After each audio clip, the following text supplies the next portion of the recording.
Hi hello welcome. இது Sriram construction. நான் சுரேஷ். இந்த வீடு பார்த்தீங்கன்னா 1200 லேண்டு, 1250 பில்டப், வேப்பம்பட்டு ரயில்வே ஸ்டேஷன்லேருந்து 2 கிலோமீட்டர் டிஸ்டன்ஸ்.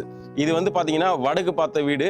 இந்த வீடை தான் இன்னைக்கு நம்ம ரிவ்யூ பார்க்க போகிறோம். வாங்க வீட்டுக்குள்ள. நம்ம சைட்டு ஃபுல்லாக சுற்றி சரௌண்டிங் ஃபுல்லாக எல்லா வசதியும் இருக்குது. ட்ரெயின் வசதி, அப்புறம் வந்து பஸ் வசதி, ஹாஸ்பிட்டல் வசதி, எல்லா வசதியும் நம்ம இடத்துல எல்லாமே இருக்குது. பார்த்தீங்கன்னா 40 lakhsலேருந்து 70 lakhs வரைக்கும் இருக்குது. நம்மக்கிட்ட டபுள் பெட்ரூம், ட்ரிபிள் பெட்ரூம் எல்லாமே இருக்குது. இந்த ஏரியா ஃபுல்லாகவே நம்ம பண்ணுறது எல்லாமே வீடுங்களுக்கு மத்தியில் தான் நம்ம வீடு போடுறோம்.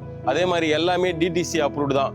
உங்களுக்கு முழுக்க முழுக்க ஒரு 90% வரைக்கும் நம்ம லோன் வாங்கி தரலாம். சரிங்களா? வீடை பொறுத்த வரைக்கும் கன்ஸ்ட்ரக்ஷன் நல்லா குவாலிட்டியாக இருக்கும். எல்லாமே நீங்கள் லைவ்லேயே பார்க்கலாம். எந்தெந்த இடத்துல கன்ஸ்ட்ரக்ஷன் போயிட்டு இருக்கு அப்படின்றத பார்த்துட்டு கூட நீங்கள் புக் பண்ணுங்க வீடை. என்னுடைய நம்பர் வந்து பார்த்தீங்கன்னா டிஸ்கிரிப்ஷனில் இருக்குது. அதுக்கு கால் பண்ணுங்க. சேனலை சப்ஸ்கிரைப் பண்ணாதவங்க சப்ஸ்கிரைப் பண்ணுங்க. அப்போ தான் நாங்கள் போகிற வீடியோ வந்து அடுத்தடுத்து உங்களுக்கு ரீச் ஆகும். அடுத்த வீடியோவில் சந்திக்கலாம். தேங்க்யூ. Bye by.